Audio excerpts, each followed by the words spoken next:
Hey everybody, it's me, Bonnie, your host of the Grieving Girl podcast, and today we have Katie Knight. Woo! Guys, this is my friend Katie from Leverage. Leverage's first guest. Probably, will you be the only one? I don't know. Are other people sad at Leverage? I think we've got plenty. We have a few sad people. Also, we have a lot of doctors, and doctors experience. Oh, yeah. You know what I'm saying? Yeah. So if you're a doctor from Leverage and you want to talk about your grief, don't worry. There is a whole season coming up. There is. About delivering news and... Sneak peek. Yeah. Just like people of that field experience it so much, I think they forget. Oh, wow. That it's like multiple times a day sometimes. I forgot about those people. Usually I'm on the receiving end. Right. LOL. Well, shit. But isn't that like, here we go. Everyone experiences it personally in their workspace. We're grieving all the time and nobody talks about it. And that's why I'm talking about it. That's why we're here talking about it. So that's our plug for Leverage. If you're in Philly and you want to get fit with us, come on in. Come work out with us. Yeah, we lift heavy weights and it's fun. All right, Katie, would you like to explain to everyone your experience with grief? I would love to. Thank you for asking, Bonnie. Okay, my experience with grief. I guess I've been consistently grieving since maybe like 7 or 8 years old. Oh, wow. So it's just sort of like omnipresent in my body. Mm-hmm. So my mom was diagnosed with cancer as a kid. And, you know, there were like some good years and some bad years. But I would say that she didn't exist being healthy from around 7 or 8 years old. She actually passed when I was 12. But so it was creating a life without her because she wasn't well enough to like participate in day-to-day life. Yeah. And that's like its own aspect of grief. Correct. Like the childhood yes you would have had versus the one you had. And then once someone passes, it's like then your teenage years. Like that's just almost a whole lifetime. It is a whole lifetime. Let me rephrase that. It's totally a whole lifetime. And I think in the moment you're a kid, right? Right. You don't know any different. You just know you have a sick parent. And I think that in that time period, it was already being taught to me. I'm not crying yet. I had something in my throat. But if you are, it's okay. But I'm not. It was already being instilled in me at that time that like, don't be sad. It's fine. Just keep going. So we were already setting the scene. Right. Young baby Katie. Right. But, you know, I was still like going to school and like going to dance after school and going to soccer practice and hanging out with my girls and like playing with like American Girl dolls. Right. Shopping at Limited Too. Bring it back. Honestly, genius pop-up idea. Like Limited Too, but for us. Oh my God. If anybody is listening in the fashion industry, you're welcome. $1 million idea. We want the matching scrunchies back. But only if you're 30 plus. Oh, yeah. Check the IDs at the door. Yes, exactly. Yeah, that has to be, looking back on it, like, I think losing a parent as a child is such an interesting topic. Because also, like, my dad I was 14, so that's 7 years later, and I still kind of had that, like, I knew something was up, but I didn't really know what was up, and, like, everyone is trying to protect you. Always. Because you're the kid. Yep. Right? So, like, no one's going to I thought that was not recording. And I was like, I'll die. Add it to the list. But everybody's trying to protect you, keep you on your daily schedule, whatever. But we're also just, like, ignoring the big elephant in the room. But... you know what's going on. Maybe you don't know specifically, right? But you can see the adults whispering. You can hear the phone ringing, but then they take the call in the other room, right? Like you know something is going on. And so the day that she passed, it's like burned into your brain, right? Oh, of course. So I was dropped off. And at that point, like my mom's parents were like visiting to help and stuff, because I'm the oldest of 3. Oh, We'll get into that more. oh my gosh. And so someone, I think like maybe grandma or someone, dropped me off at Kathleen Lenz's house. Shout out Katie Lenz, love you, because she was my best friend at the time, and her mom was best friends with my mom, and so there was like inner circle support always happening. And so we went to like hang out. I'm sure we were like in the backyard making up dances to Janet Jackson. And then, but I already knew something was off that day in particular. Something was more off. Did you feel like intuitively, or were you picking up on things in your house, or did you like just in your gut? In my gut. That is like that is a whole season for me. Yeah. I feel like everybody always says they knew. Yeah. Before it happened. Yeah. I knew, and my mom was not going to die. And I knew that morning. So like I feel you with that. So if you're ever like, I feel like that was interesting, then I'm like, no, both parents. No, I knew real. that both of them died before. No, I think that's such an interesting topic, because I do think that people don't even are acknowledging that they know. Right. Which is like, why are we denying intuition? Yeah. I don't know, because then it digs into like spirituality, and then it gets like that. That's but a whole nother podcast. I do think that is very interesting, that even at that young of an age, you were like, something's up today. Your energy was off.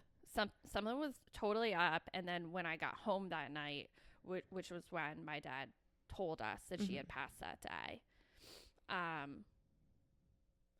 But again, like she already wasn't kind of present in my day to day for a long time, right? Like my memories of her at that time were visiting her in the hospital when we were allowed to, because you know, she'd like no immune system at the time. She had lymphoma. They did like, get this, they did a bone marrow transplant. It was experimental at the time. Wow. It's like so standard now. Right. But yeah, so like just hearing that she had actually died at that point, I hadn't seen her in like a month. You're already in the process of grieving. Yeah. It just sort of, even as a kid, made it official. Yeah. Yeah. Oof. That's rough.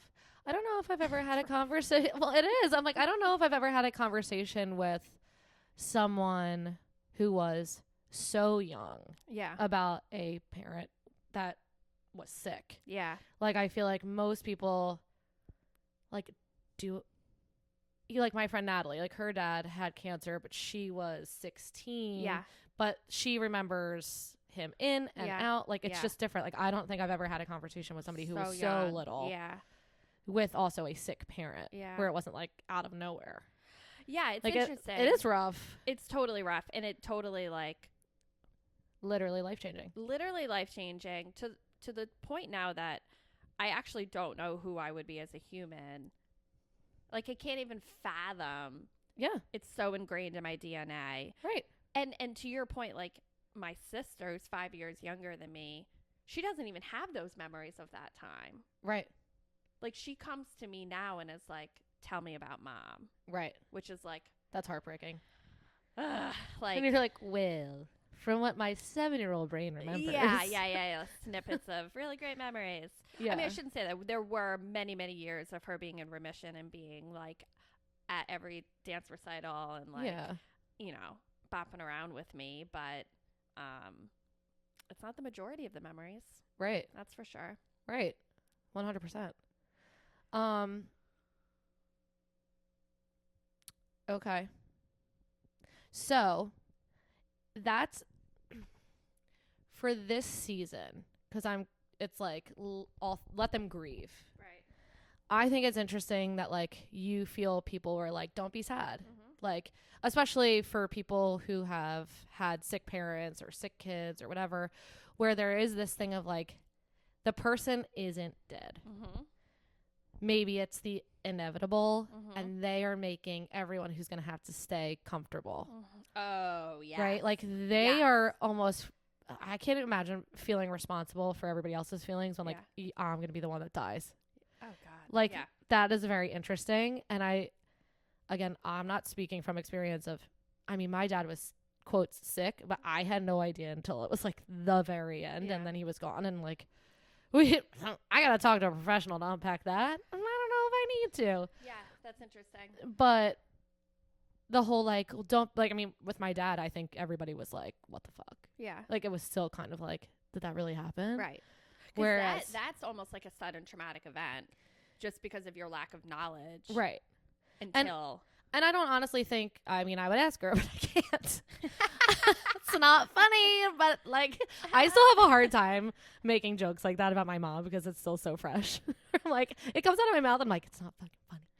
Like, you know what I mean? yeah. One day we'll get there where I'll I mean, laugh a little more takes time. freely. It takes time. But I don't even think my mom thought it was going to happen Oh, right. in the time that it did. Because Wow. he like needed a transplant and all Yeah. this shit.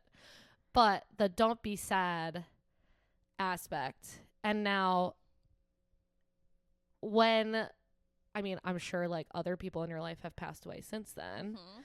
Do you feel like you have this like response that you come into of Oh, like, boy. don't be sad. It's fine. Everything's fine. We're going to keep moving on. That was a perfect segue. Thank you, Bonnie. No. So I dealt with my mom's death by swallowing it and moving forward. I mean, for many reasons. One was, my leader was now a man, my dad. And like, let's be honest, they're not the most we love dads, in touch. but you're not a lady. Yeah. And we were all in survival mode. He had 3 kids. He was, he wasn't the sole provider. My mom always worked. She was like a little baddie with like a career, but like he had to like figure out what to do with 3 kids while go to work, provide for the family, whatever. And like little kids, like that's also an Little- aspect. Like little little kids. kids. Yeah. So, and also like grew up Irish Catholic heritage. Right. So like we don't have feelings. We don't talk about feelings. Like Right. we weren't even like a huggy, kissy family. Yeah. So this was very much like, you're fine. Just keep going. So that's how I dealt with my mom's death all through high school, all through college. I will say that being a dancer, Mm-hmm. which I would love to hear your take on this too, like did help me process a lot of the emotions in a physical sense. Yeah. Which was good because I didn't even know how to put it to words. Mm-hmm. So like dancing and even through college, I think I'm grateful that existed in my life Mm-hmm. because I don't think I would have processed anything if I didn't have that outlet that already 100%. existed. As someone who still has performative grief processing, who literally was on stage I was in an audition 1 week after my mom died. Best audition of my fucking life. Literally. What? A score I can't fucking sing that somehow came out. That's insane. And like I just know from the grapevine that people were like, they said you like literally slayed it. And I was like, you know why? Because my brain was grasping onto anything Yeah. else. And Literally. it was Janis Joplin. So it was like she was in such turmoil Oh my and God, pain that's anyway. perfect. I suck at memorizing. Whole packet, pages on the floor. Didn't even need it. And then the range, I mean, my friend Sarah, only one I know who could sing it because it's so sick. And also, like, every night, I literally would blow my vocal cords out. But it came out, and I was just like, I think my brain needed Yeah. anything else. Yes. But as someone who I think has always just Yeah. had it there as a processing, I mean, my dad died and I was in the middle of doing Right. my High School Musical. And it was like, she's got to be back next week. Yeah. Otherwise, like, I don't know what we're going to do, which is Right. like, okay, high school. It's going to be okay. Yeah, Put me in the background drama. and Yeah, it'll be fine. tell me to do a pirouette. Yeah. Like, figure it out. But it's always been there. Yeah. And like, thank God. Yeah. Because I think that there's also like an escapism Oh, totally. that comes with it. Yes. I mean, I think we're performers in like a different Yeah. sense. Like, Yeah. I don't know the Marthagram. Like, you know the Marthagram. We're different styles of performers. Right. But for also, sure. like, I know with a lot of concert dance, like, Yeah. it's breath. Yes. And yes. it's like a lot of plie and Yeah. movement. And I just think that I've even told our friends at Leverage, like, I was going back to the gym Yeah. because I needed to like move my Yep. body in a certain capacity for like managing anxiety. Yeah. Oh, 100%. And growing up dancing and then becoming an adult and transitioning to finding a new way to move Mm-hmm. because again, like I was itching to move Mm-hmm. to release. Yeah. because I don't think that my brain or my mouth was ready to process in that way and it's speaking or whatever. Yeah. And so movement has always been a way of moving through the emotions for me, whether it was dancing, and then I got really into yoga. I got certified and taught yoga for many years. Good. Yep. Fun fact. And then I like really got into running for many years, and then leverage, current day. I lift heavy weights now. So it's Yes, she does. always like finding a way of coping and managing through movement. So that was death number one. Number two, which I dealt with totally differently, was my brother passed away. All of a sudden, it was a car accident. He was hit by a car. He was 22, so I was 25.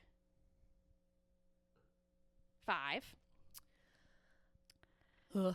Yeah, that was terrible. My brother was younger than me. He was middle. It goes me, brother, sister. Okay. And he was very much like the kind of like the Will Ferrell, like comedy, big guy, like over 6 foot tall, like he was the only one of the three of us that got the ginger hair. So he was just kind of like this big goofy guy, like friends with everyone, nice to everyone, like volunteered, like he just had this like heart of gold, but like, you know, Yeah. light up the room, makes everyone laugh, and of like, of course, Right. like let's be honest, the best one of the three of us. It's always the good ones. It's always the like good it's one. always so cliche when people put that online. They're like, only the good die young. I'm like, no, it's fucking no, true. it's like It's so fucking true. It's so fucked up. Can we swear? Oh, always. Okay. I always say, if you're one of my dance kids and you're listening, 1, thank you. 2, this is real life. And 3, I watch your TikToks, so I'm not really worried about it. preach. I mean, honestly, now I play music and I'm like, if you hear an explicit lyric, no, you didn't. And if you tell on me, I'll show your mom your TikTok. We're threatening young kids. It's totally fine. It's totally fine. I'm just like, I can't be worried about Beyonce saying the B word. Oh, wow. That was what I watch you doing on the internet. Oh my God, that's hilarious. And if you're one of the moms listening, it's true. It's true. We love the TikToks. It's not our fault. It's No, not Beyonce's fault. It's current day. It's the internet. Society. Right. Get into that on another podcast. We have lots of topics. We have to so cover. many. So many.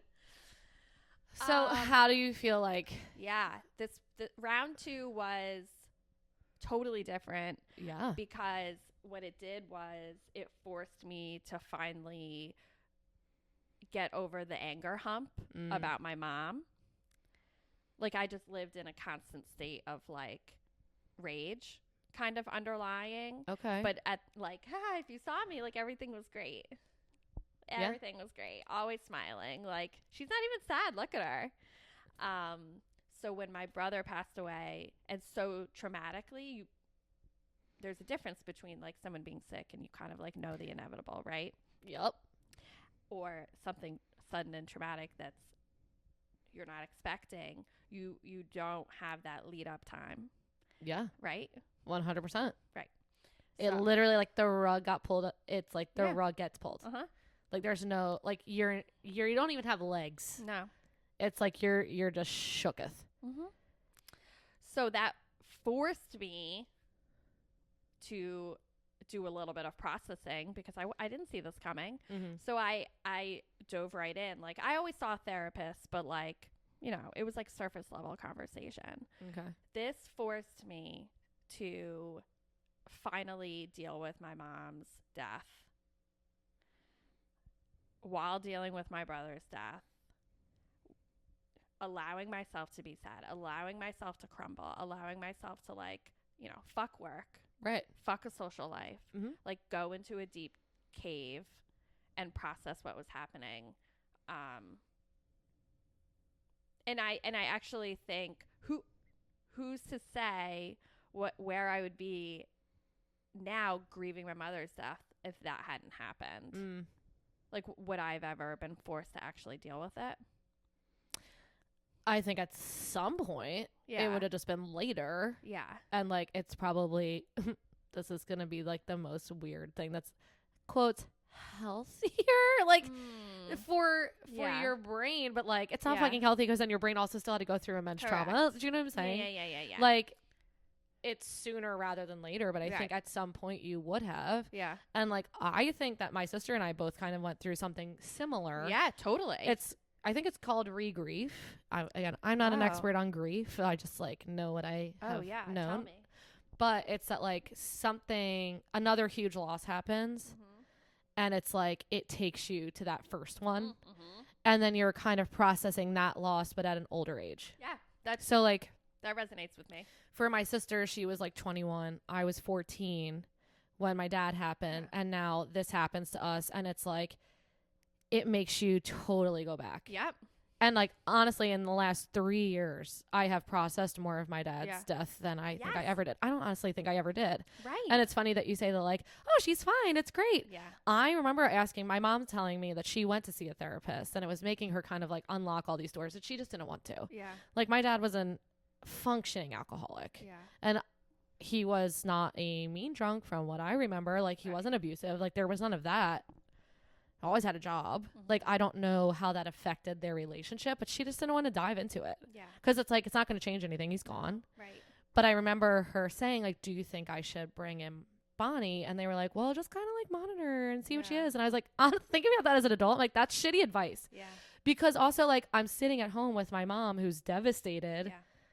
And I'm just like, I'm just going to keep going because that's what she needs me to do. Yeah. And like my mom doesn't fucking know this. She's not a No. therapist. She's just like trying to get by. She's got 2 teen kids now Right. with no dad and a single income as a woman. And I'm just like, that is so interesting of the like, she's fine. Look at her. Right. And I'm like, again, She's thriving. performance. Yeah, don't worry about her. You know, maybe I'm in theater because I had to slap on a smile real quick. Really good at acting. So good. Wow. And it's funny now as an adult many years later, terrible at controlling my emotions. Everything makes me cry. It's like I've done this 180, which is like to those who are like know me through the years, it's like they will remember I was not like a hugger, I was not like an emotional person. I was very like brick wall. That was what I did. I had my facade on all the time. And like a switch flipped, and now it's like I tell my friends I love them all the time, like hugging all the time, very emotional. Like commercials make me cry, certain smell will make me cry, a song will come on that will make me cry. Doing the dishes with Dawn dish soap makes me think of my grandmother, makes me cry. Like it's just like Well, that's normal. triggers. We love triggers. You know, as a trigger, yesterday I was in Target. There was a fucking end cap of Tasty Cakes. And I was like, those are fucking ruined for me. And I took a picture of them and I walked away. It's very rude. Literally, I was like, Yeah. Tasty Cakes set me off. I was like, Yeah, fucking can't even eat totally. those anymore. Like, triggers are real. And I think Yeah. that the word trigger now is interesting for a lot of people because it's like all over the internet. But I'm Yeah. like, but it's real. No, it's real. Like the smell thing, forget it. Yeah, I mean, Dawn dish soap. It's that simple. It can be that simple. And it's never when you expect it. And then you're like, Mm-mm. and then you feel like you got punched in the gut. My God, that happened to me the other day. I was literally, I can't remember what it was, but I was like, this is fucked up. I was like walking down the street. Yeah. And I was like literally fine. Yeah. And then something happened or something made me think of somebody, my mom, obviously. That's like always my mom. It's never really my dad. And I was like crying on the sidewalk and I was like, Yep. well, I didn't see that one coming. No, you Thanks, never do. universe. Thanks, world. And then it's like the fun adventure is how long is this going to last? Is it 10 minutes? Is it an hour? Is it a week? And sometimes you do have to embrace that like cave, right? You have to like go into the Right. cave and like be in solitude and whatever and face it. But sometimes you can't. Like sometimes you have to be an adult and go to work. Oh my God. This is the other day when I was at Leverage with you. Oh, yeah. I literally was like, I had the dream about my mom and I was like unwell already. Okay, but I didn't know that at the time. No, and nobody did. The Right. only I like Kim was like, how are we? And I was like, I can't really speak right now, so that's how it is going. And then you know what happened. Ooh. But I was already anxious. I was already like yeah. on any other given day. Yeah. Either would have like sat here for 2 hours and like Mhm. let myself Yeah. process. But it's like you wake up Couldn't. and you have You to had go to work. Right. And then something else set me off. And then I literally was like gone for the rest of the day. Yeah. Like I had to come back. I think I like slept for like 5 Yep, hours. yep. And it was that simple. It was like a dream, having to go to work, put on the happy face. I didn't do a great job that day. Sorry, everybody. Sometimes we have to be human. You're Sometimes forgiven. everyone needs to be a human, and it's okay to be Yep. human. It totally is. But yeah, it's like you gotta go Yeah. into the cave. That's like the perfect way to say it. Of like sometimes you just gotta do it. Yeah. Which, speaking of, the next cave is coming up soon. Mother's Day. Oh my god. I was like, who? What? Every year, I try not to. I don't even honor the day. I honor myself. And what Yes. I need to do is not be a part of any festivities, Mm-hmm. be as far away as possible from like the Susan G. Komen breast cancer walk. She didn't even have breast cancer, but just women like banding together. And they're like families, yeah, like and I'm walking for. fuck you guys. Like, You're doing great work, but also shut it. yes, stop it. Stop wearing pink. And I, you know, if I can get away with it, I choose to do nothing that day. Mhm. Last year on Mother's Day, I entered the cave. My poor boyfriend did not know what to do with me at the time. He now understands Sure. the cave now. Yeah. And then also, you know, timing's a bitch. This past Monday would have been my brother's birthday. Oh, April so it's like a double 22nd. whammy. Shout out Earth Day. And yeah, but this is always how it happens, right? Yeah. Like, it's always all at once. You push through it. Maybe you're a little off. Yeah. You know, you enter the cave, you exit the cave. Yeah. Truly.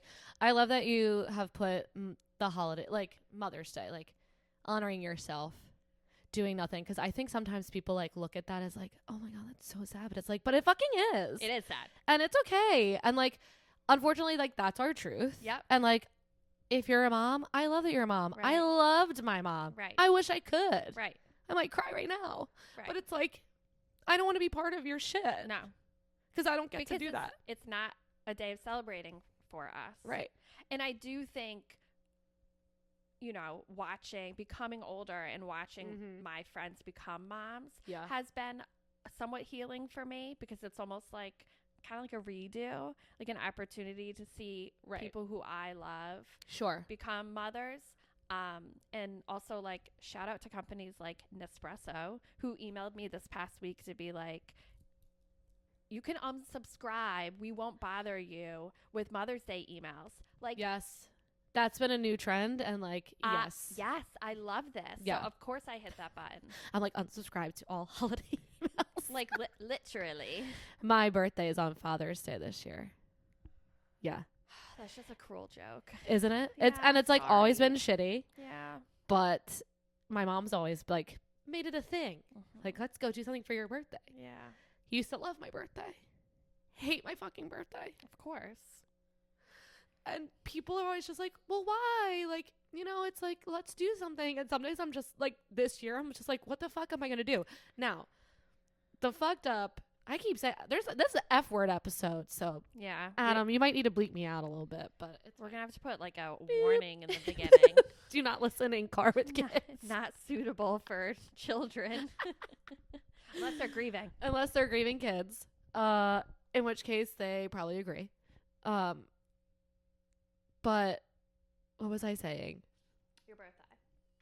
My birthday, my friends. Oh, like the shitty bonus is that two of my best friends also don't have dads. And then one of my best friends doesn't have a Ugh. relationship with her dad. Ugh. So everybody's like, well, what do we have to do? We'll just do something together. And I'm Yeah. like, that is like a nice, weird silver lining, but like also, ugh, like you're it's- not my it's mom. It's a terrible You're thing. my best friends, Correct. who I love, but Right. like, you know, Listen, we still love our best Right. friends. I mean, Right. but yes, it is not your Yeah. actual mom.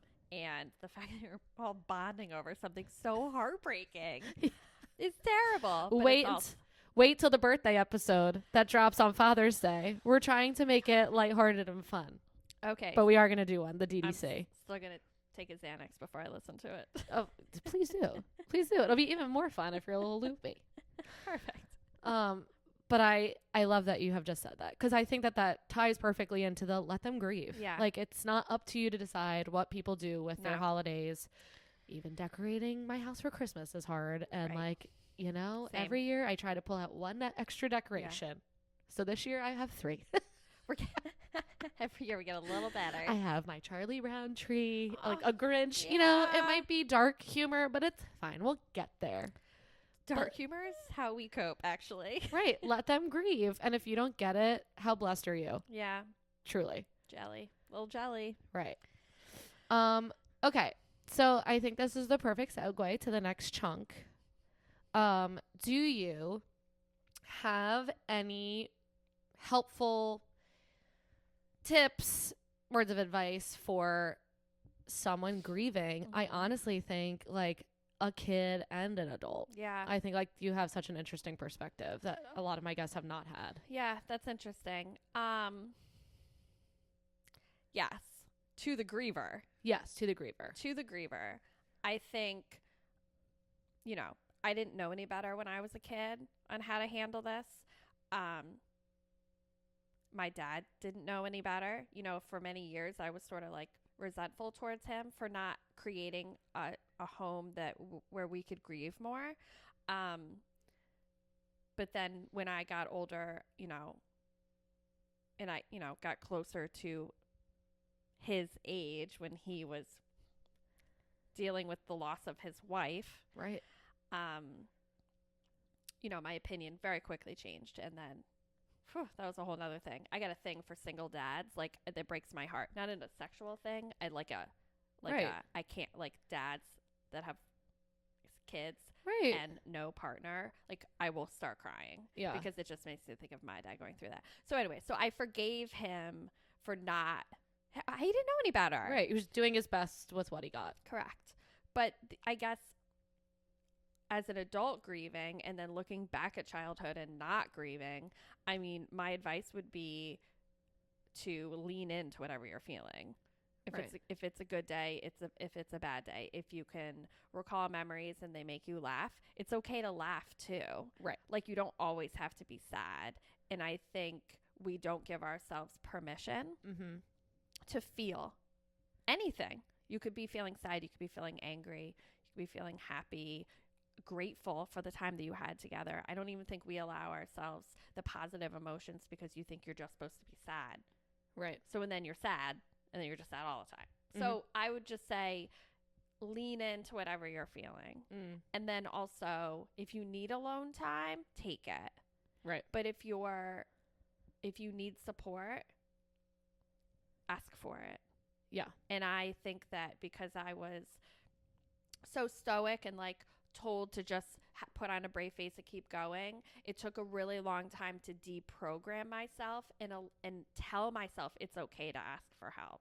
And it's okay to like need something from someone that you can't give to yourself. Right. Because that's a trauma response. Correct. Hyper independency, aka me. Yeah, same. And then what do you think, like, if you could give advice to your dad? Yeah. Like, if this happened to a friend of yours now who had kids. Okay, so real life story. I'm watching my dad become the other version of a grieving father than he was then. My uncle, my mom's brother, lost his wife a few years ago. And my dad has become such a resource to him, telling him like advice on how to grieve and advice on what to do with his 3 kids who they're older, like they're like college and like, you know, post college, but like I'm watching him, like proud daughter moment, grieve, Right. but also give advice to a man Right. on how, like, don't be scared, bro. Have your feelings. Right. And like and bond over this. So I don't know how I could. I don't know. I can't imagine going through what he went through, and especially losing a son as well. Yeah. So I just now as an adult give him all the grace in the world, even though it's been a bumpy ride with him too, our relationship, but I guess if I could change anything, I would have told him to create an environment for us to talk more. It was sort of like saying mom was like saying a bad word. Okay.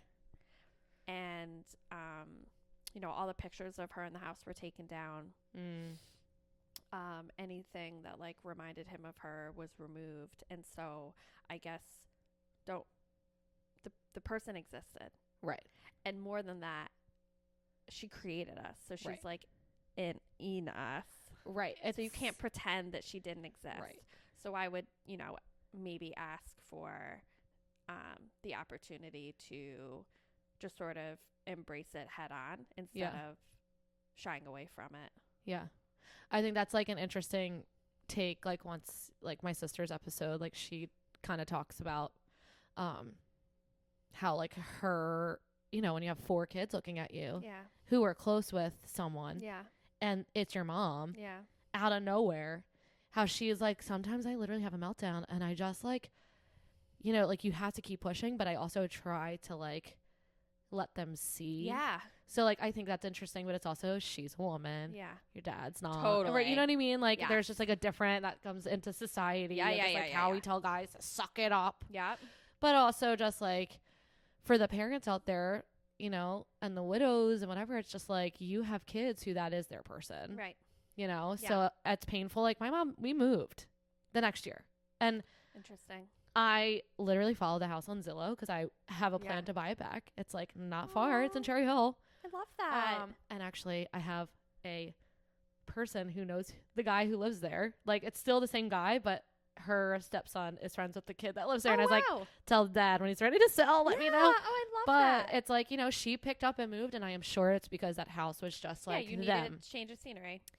That being said, we moved, but she would leave a picture here or there, but like your dad was probably like, I need to do this because I need to. It was for him. But at the time I was not like, recognizing my kids' need. Yeah. And like that's, again, everybody's just doing their fucking best. They're doing their best. And I didn't give him that allowance at the time. Because you were a kid. I was a kid. Right. I Like was a kid. that wasn't on you to do. To be honest. Like And that's not your thank you. responsibility. Therapy, Bonnie. I'm still Right. absorbing that and like making that my reality, but we're not there yet. Yeah. And you might not ever get there, and that's also okay. Yeah. But I do have to say that while maybe he didn't quote unquote handle it right, there were so many other women in my life that did. And they created this support system for all 3 of us. Yeah. Whether it was, someone was dropping off dinner every night at the house. Someone would all of a sudden show up and be like, don't you have like dance class tonight? Let's go. Someone was always around, and I leaned into that hard. Like it was easier to not be in the house. It was easier to be at a friend's house. It was easier to be around, so-and-so's mom. It was easier to be around, like all my dance friends, like surrounded by like, divine female energy. Yes. So I do think that I got what I needed at that time. It just wasn't from my dad, but I don't blame him for that. And like, who's to say that you, even if you would have handled it differently, you ever would have? Because I think that's just like the difference between a girl and her mom and a girl and her dad. Yeah. And like now being closer to 40 years old, and my dad and I have had an interesting journey to sort of like heal and forgive over time. Yeah. I mean, we have a stronger relationship than ever. Yeah. And so it was a bumpy road to get there, but I love him to death. Right. I wouldn't change a thing. That's on growth. Yeah. Like you just had to, both of you had to move through it. Yeah. Yeah. And we had to talk about the ugly stuff. Right. Do you think that started after your brother more so than before? Even later than that. Okay. Even later than that. I would say it started in the last, I would say, I had a quickie, stupid 2-year marriage. And when I was getting divorced at 30 years old, my relationship with my dad shifted. Because I think he admitted to me that his daughter was going through something that he actually, for the first time in his life, couldn't give advice on. He was like, I've never been divorced. I don't know what to tell you. I don't know how to support you and help you. And it was the first time that he kind of had to like watch me go through something really hard that he couldn't help with. He couldn't give like advice, right? And so it really shifted our relationship, because I think in that moment he realized like, oh, she's an adult. And so I would say for the last like 8.5 years, our relationship has shifted to be more like an adult friendship than father-daughter. And it's given us a chance to sort of be on equal footing. It wasn't always easy, and talk through the past, talk through the present, and have more of a, hey, we've been through some really shitty stuff, but let's enjoy this time together now. Right. And just sort of make the most of. Right. Like, what have we learned? Who's still alive? What have we learned? Let's enjoy who's still breathing. Right. How about that? Right. Like, everybody's going to have shit that bothers you about them, and vice versa. But like, we're both still here. Yeah. And the two that are not here would be pissed at us if we did not figure it out. They'd be really mad at us if we didn't like have a chuckle and make the most of life. 100%. Yeah. And so, yeah. I love it. This was a great episode. Guys, we got to have Katie back. We have so many micro episodes. We have so many things to talk about. I hope someone was writing this down. Who was paying attention? Adam, were you taking notes on our other episodes? Where's the list? Put it on the list, Adam. All right. Well, usually I feel like with the virtual episodes, I kind of forgot to cheers. Oh my so gosh. we have to do a cheers. Cheers. And I think one of my favorite things you said was, sometimes you got to go in the cave. Oh, we love a cave. To the cave. To the cave. Cheers, y'all. See you Cheers. next week. Thanks for having me, Bonnie. Oh my God, of course. Thanks for coming. Thanks for sharing. Of course, happy to share. Bye. Goodbye.